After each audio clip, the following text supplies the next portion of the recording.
ASF అడుగుతా ఉన్నాం. చాలా దూరం వద్దు, ఎంతో దూరం వద్దు.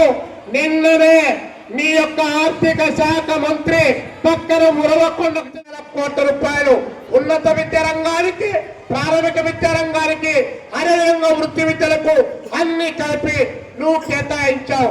కానీ ప్రభుత్వ పోరాటముల నినాదంతో ఈ దేశంలో అఖిల భారత విద్యార్థి ఫెడరేషన్ 8 దశాబ్దాల కాలంగా 1, 2 కాదు 1936 ఆగస్టు 12వ తారీఖు ఉత్తరప్రదేశ్ రాష్ట్రంలో లక్నో నగరంలో ఈ అఖిల భారత విద్యార్థి ఫెడరేషన్ నాడు దేశ స్వాతంత్రం కోసం తెల్ల దొరలను తరిమి కొట్టడానికి మా దేశాన్ని మేమే పరిపాలన చేసుకుంటాం, మా దేశం నుంచి మీరు వెళ్ళిపోండి అని స్వాతంత్రోద్యమ జ్వాలలు దేశంలో ఎగిసి పడుతున్నటువంటి తరుణములు ఈ దేశంలో ఉన్నటువంటి విద్యార్థులందరినీ ఏకతాటిపైకి తీసుకొని వచ్చి ఈ దేశం మాది, ఈ దేశాన్ని మేం పరిపాలన చేసుకుంటాం, మీరు వ్యాపారం కోసం వచ్చారు, 200 సంవత్సరాల పాటు మమ్మల్ని బాధితులుగా చేశారు, ఇంకా ఈ దేశంలో మీరు ఉండడానికి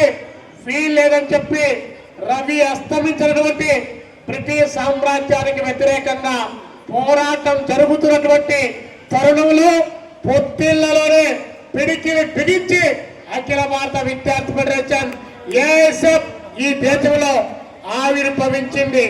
అంటే వ్యక్తుల కోసం కాదు, లేదా నాయకుల కోసం కాదు, లేదా మరొక కులం కోసం కాదు, మరొక మతం కోసం కాదు, వేరొక జాతి కోసం కాదు, మొత్తం భారత జాతి కోసం, ఈ జాతిని స్వేచ్ఛ, సమానత్వం, స్వేచ్ఛ, సౌభ్రాతృత్వం, ఈ దేశంలో స్వాతంత్రం కావాలని మొట్టమొదటిసారిగా నిర్ణయించి ఆ పోరాటంలో నిలబడినటువంటి అగ్రశ్రేణి విద్యార్థి ఫెడరేషన్ ఏఐఎస్ఎఫ్.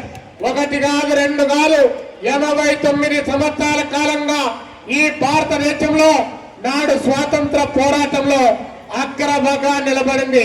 స్వాతంత్రం తీసుకొని వచ్చిన తర్వాత ఈ దేశాన్ని పరిపాలన చేస్తున్నటువంటి నాయకులు నాడిచ్చినటువంటి వాగ్దానాలు, అందరికీ విద్య, అందరికీ ఉద్యోగం, అందరికీ ఉపాధి అని చెప్పినటువంటి వాగ్దానాలు నెరవేరలేదు. కాబట్టి అవన్నీ కూడా తిరిగి మళ్ళీ సమాజంలో అందరికీ అందుబాటులోకి రావాలని పోరాట జెండాను అందుకొని ఈరోజు దేశవ్యాప్తంగా ఏఐఎస్ఎఫ్ పోరాటం చేస్తా ఉంది.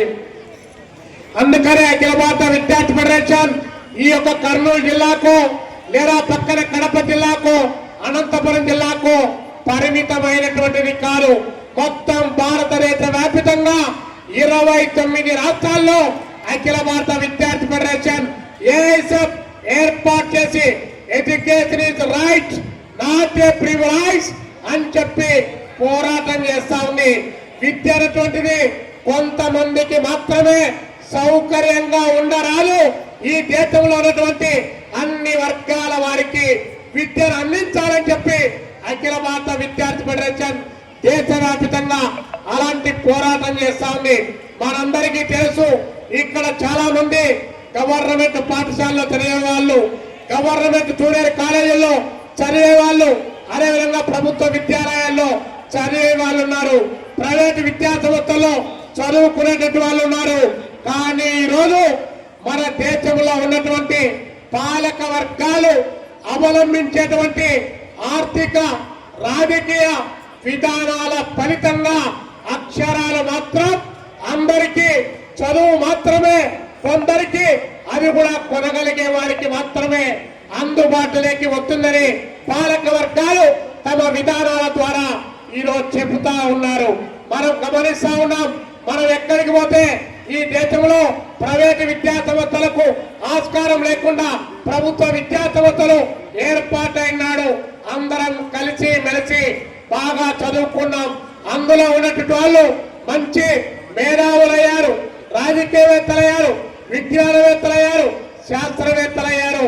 కానీ కాలక్రమేణా పాలక వర్గాలు అవలంబించినటువంటి ఆర్థిక విధానాల ఫలితంగా హ్యావ్స్ అండ్ హ్యావ్ నాట్స్ అని చెప్పి కలిమి ఉన్నటువంటి వారికి ఒక విద్య, కలిమి లేనటువంటి వారికి మరొక విద్య అనేటువంటిది ఈ రోజు వస్తా ఉంది. ఎందుకు ఈ మాట చెప్తానంటే ఇప్పుడే చెప్పాడు మన ఛాన్సలర్ బాబు గారు, ఎవరికి ఈరోజు మెడికల్ కాలేజీల్లో సీట్లు కావాలంటే మీరు ఎక్కడికి పోతే చదువులు వస్తాయని చెప్తా ఉన్నారు. ఆలోచించండి. ఇంజనీరింగ్ కాలేజీల్లో మీకు సీట్లు కావాలంటే మీరు ఎక్కడికి పోతే మీకు వస్తున్నాయో ర్యాంకులు ఒక్కసారి ఆలోచండి. ఐఐటీలు, ట్రిపుల్ ఐటీలు, ఐఐఎంలు, ఐపీఎంలు మీరు కావాలంటే ఏ పాఠశాలలో చదివితే మీకు చదువులు వస్తున్నాయో ఈరోజు పాలక వర్గాలే చెప్పుతున్నారు. పాలక వర్గాలు చెప్తున్నారు మీరు నారాయణ దగ్గరికి పోవాలి, శ్రీ చైతన్య దగ్గరికి పోవాలి, నలంబ దగ్గరికి పోవాలి, ఎన్ఆర్ఐ దగ్గరికి పోవాలి, భాష విద్యాసంస్థల దగ్గరికి పోవాలి, మీకున్న 2 ఎకరాలు అమ్ముకోవాలి, మీరు ఆయన 5 లక్షలు అప్పు చేయాలి, బ్యాంకులో లోన్లు తీసుకోవాలి, మీరు అప్పు చేయాలి, ఆత్మహత్య చేసుకోవాలి, మళ్ళీ విద్యారంగం మేము అమ్మకానికి పెట్టాలని పాలక వర్గాలు చెప్పడం లేదా, మనం వినడం లేదా? మరి ఈ దేశంలో పుట్టినటువంటి ప్రతి వాడికి విద్య హక్కు అని చెప్పాడు, ప్రాథమిక హక్కు అని చెప్పాడు. మనకు ప్రాథమిక హక్కులు ఆదేశిక సూత్రాలు 2 ఉన్నాయి. ఆదేశిక సూత్రాల్లో రాసుకుంటే హక్కుల్లాగా ఉండడానికి అవకాశం లేదు, అడుక్కోవడానికి మాత్రమే ఉంటుంది. అడుక్కోవడానికి కాకుండా పిడికిని బిగించి నినదించి ఇది మా హక్కు అనడానికి విద్య ప్రాథమిక హక్కు అని భారత రాజ్యాంగంలో చేర్చారు. ఆ ప్రాథమిక హక్కు ఈ రోజు దేశంలో ఉన్నటువంటి రాష్ట్రంలో ఉన్నటువంటి విద్యార్థులకు వస్తా ఉందా? వస్తే ఇంకా బడికి ఆవల వైపున 146% మంది ఎందుకు బడి మెట్లు ఎక్కలేకపోతున్నారు?